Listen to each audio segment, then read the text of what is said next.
인생 모든 것에 가능한 만능 전략, 손절매라고 말씀드리고 싶습니다. 네, 안녕하십니까. 강원국입니다. 제가 여기 휴가를 와가지고 이런저런 책들을 많이 읽고 있습니다. 특히 제가 옛날에 읽었던 책들도 다시 한번 읽어보고 있는데, 저에게 역대 최고 자기 개발서가 무엇인가라고 물어보면은 제 답은 늘 한결같습니다. 근데 제가 이 책을 다시 한번 읽어봤거든요. 그런데, 투자와 관련 있는 내용도 꽤 있네라고 끄떡끄떡 하게 되었습니다. 인생의 진리는 다 통하는 것 같습니다. 자, 그 책이 무엇이냐 하면은, 제가 보기에는 이 책들이에요. 데일 카네기가 쓴 자기관리론, 그리고 인간관계론, 이 두 개가 있다라고 저는 생각을 하는데요.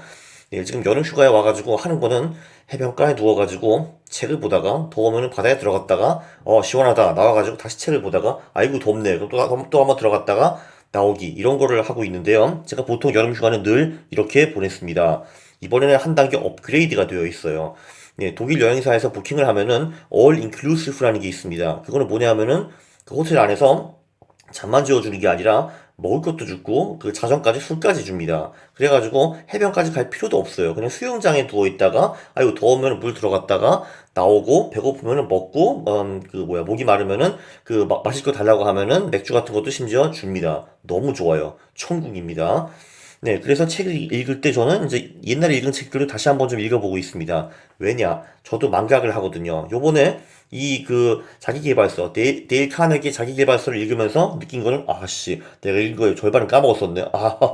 이렇게 생각을 했습니다. 자, 이 두 권 중에서 한 권을 고르라고 하면 저는 자기관리론을 고르겠습니다. 왜냐면은, 사실 내가 가장 잘 사는 게 중요하잖아요. 이 책, 이름이 정확히 How to Stop Worrying and Start Living. 그러니까, 걱정이나 스트레스를 받지 말고 잘 살자 이건데 이게 제가 보기에는 가장 중요하고요. 그 두 번째 책이 How to Make Friends and Influence People. 그러니까 어떻게 친구를 만들고 사람에게 영향을 미치는가. 이게 두 번째 책인데 사실 남과의 관계는 제가 보기에는 그냥 내 행복의 파생 상품이라고 보면 되겠습니다. 물론 살면서 남들과 관계를 맺기 때문에 그 남들이 저를 전부 다 싫어하고 내가 하는 일만 모조리 전부 다 방해를 하면은 저는 짜증을 받겠죠. 그래서 행복하기가 좀 어려울 겁니다. 그러나 어쨌든 남과의 관계는 내 행복의 그 일부분을 차지한다. 이렇게 보기 때문에 저는 이 자기관리론이 가장 중요한 책이라고 봅니다. 네.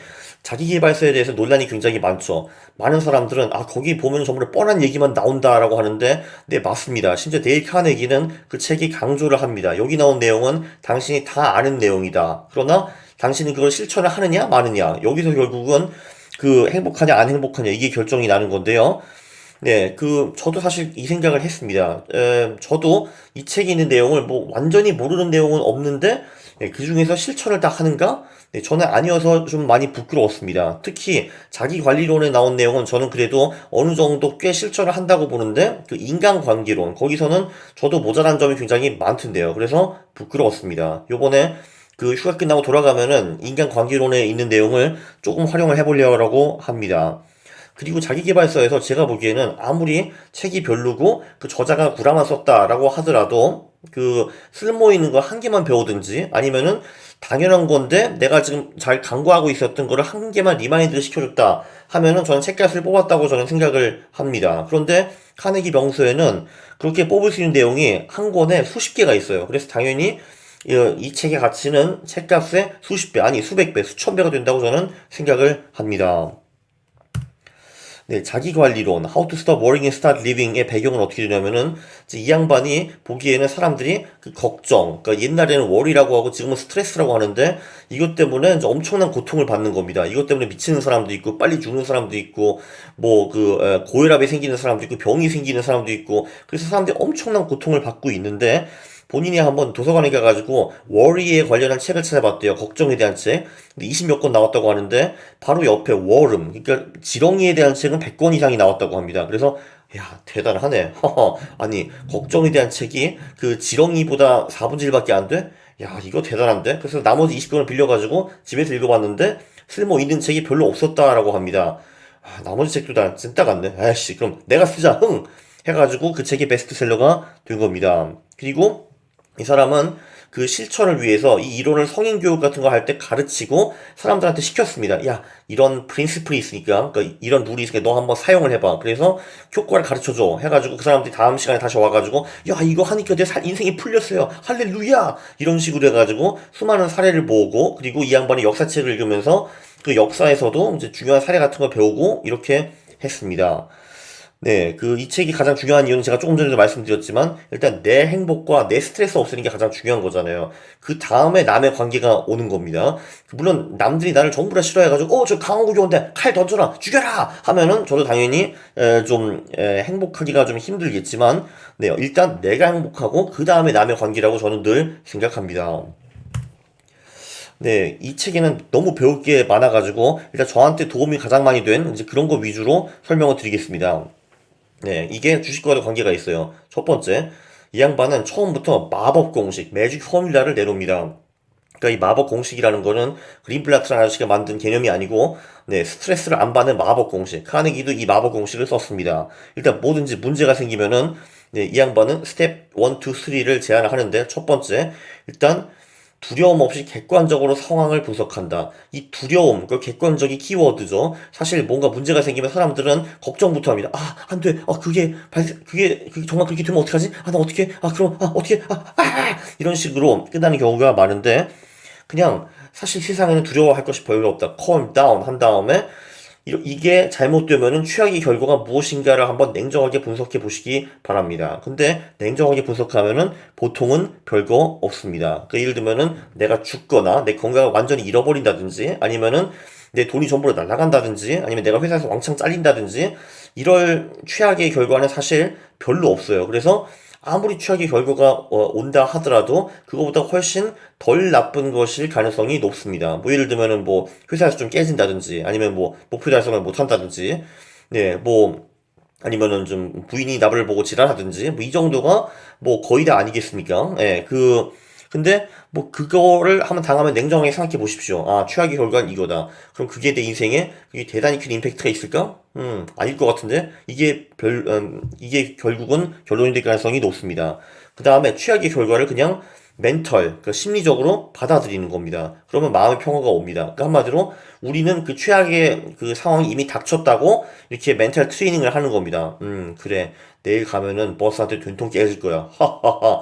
그래, so what? 이런 식으로 받아들이는 겁니다. 근데 그렇다고 해가지고 그 최악의 상황이 오게 이제 실현하게 냅둘 필요는 없는 거죠. 자, 이제 그때부터는 더 잃을 게 없으니까 그 최악의 상황에서 improve, 개선을 하는 겁니다. 그 다음에 이제 시간과 에너지를 투입을 해가지고 그 최악의 결과에 조금 더 나은 방법을 찾아보는 거죠. 그러면은 우리는 잃을 게 더 이상 없고 모든 것을 이제 따는 겁니다. 이제 수익밖에 발생할 수가 없는 거예요. 우리는 이미 가장 로우하고 가장 최악의 결과를 이미 다 예상을 하고 이미 심리적으로 받아들였거든요.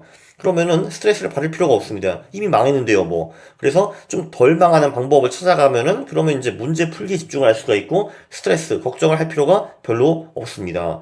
자, 여기서도 또 그 유명한 The Stages of Grief, 그러니까 그 손실의 5단계가 나오는데 네.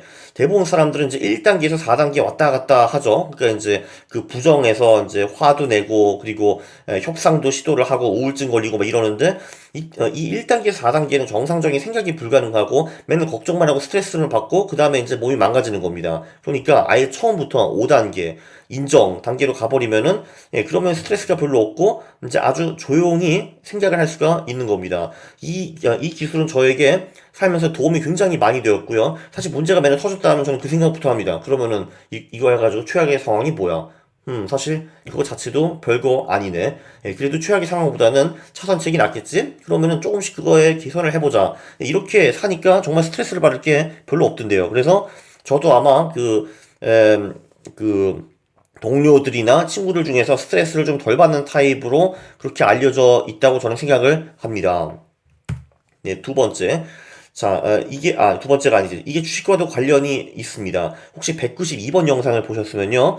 거기 시나리오 분석할 얘기가 나옵니다. 거기서도 시나리오를 몇 개 짜는데, 최악의 시나리오를 이미 설정을 하는 겁니다. 그래서 최악의 시나리오 때 우리가 몇 프로를 깨질 건지, 그거를 정확히 명시를 하라고 했죠. 그게 사실 성공 투자의 그 키워드이고 가장 핵심적인 내용이기도 합니다.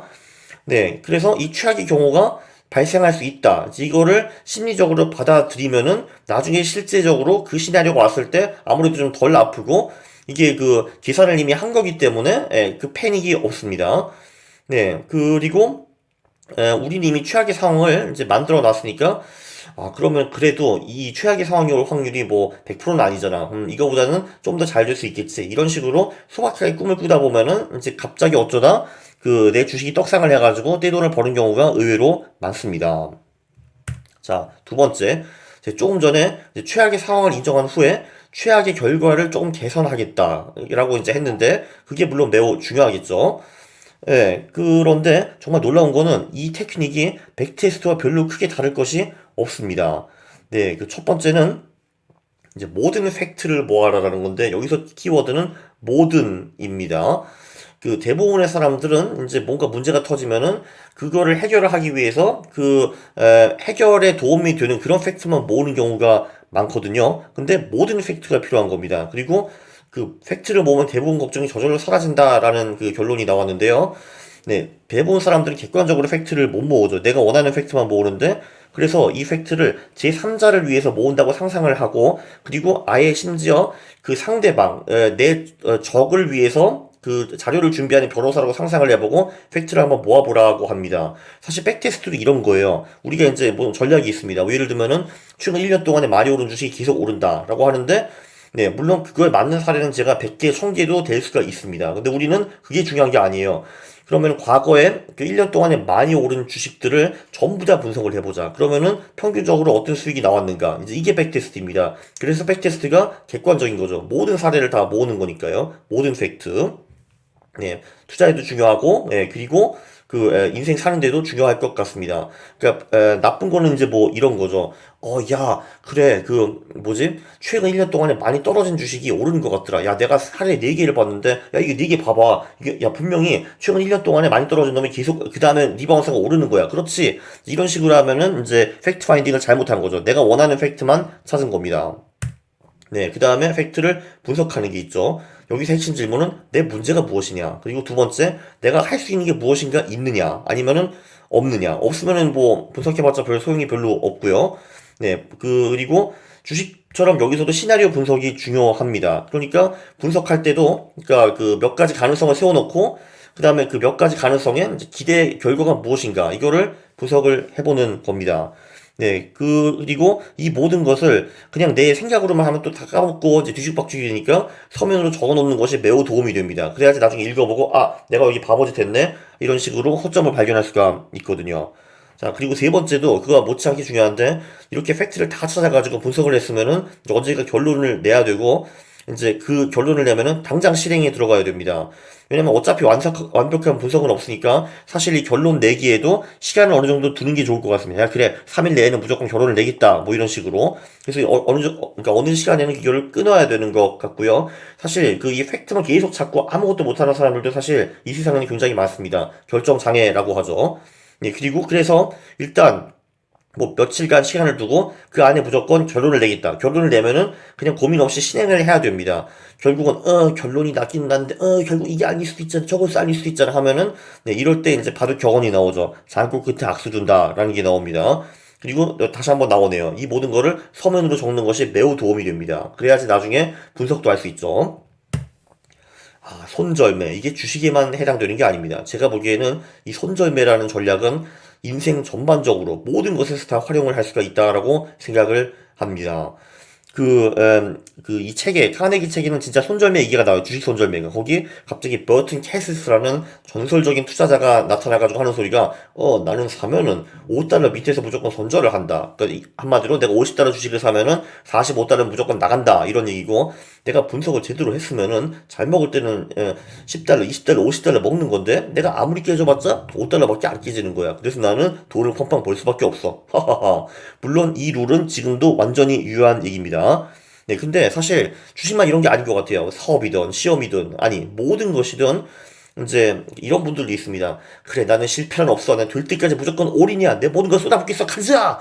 하시는 분들도 있고요. 아니면은 이제 그 시간이나 금액 손절을 하시는 분들도 많습니다. 그러니까 내가 1, 2년 동안 열심히 해보고 안 되면 접겠어. 또는 그래 나는 5천만 원 정도 투자를 하고 이 정도는 일을 각오가 되어 있어. 한번 해보자. 이런 게 있는데 네, 전자도 잘 될 수 있고 후자도 잘 될 수 있다라고 생각을 하는데 저는 후자의 편입니다. 왜냐하면은 전자가 위험한 게 그런 거예요. 사실 우리의 성공 스토리는 전자를 보는 경우가 많습니다. 아, 나는 3년, 5년 동안에 그 눈물 그 젖은 빵만 먹었는데 6년 차에 득도해가지고 이 사업을 차렸어요. 예! 하시는 분들이 많은데 그런 분들이 극소수입니다. 그렇게 5년 동안 눈물만 먹다가 6년차에 성공하신 분들은 제가 보기에는 전체 1%도 채 안 되고요. 나머지 99%는 20년, 30년 후에도 계속 눈물만 먹고 계시는 경우가 많습니다. 근데 모든 걸 올인하고 바쳤기 때문에 이제 정말 개거지가 되는 거죠. 개거지가 돼서 빵을 먹는 겁니다. 눈물을 먹는 겁니다. 그런데 이제 시간, 금액 손절을 하신 분들은 네, 이거 한 번, 두 번 별로 안 됐더라도 계속 재기할 수가 있습니다. 그렇게 해서 이렇게 실패하고 재기를 하다 보면 언젠가 노하우가 쌓여가지고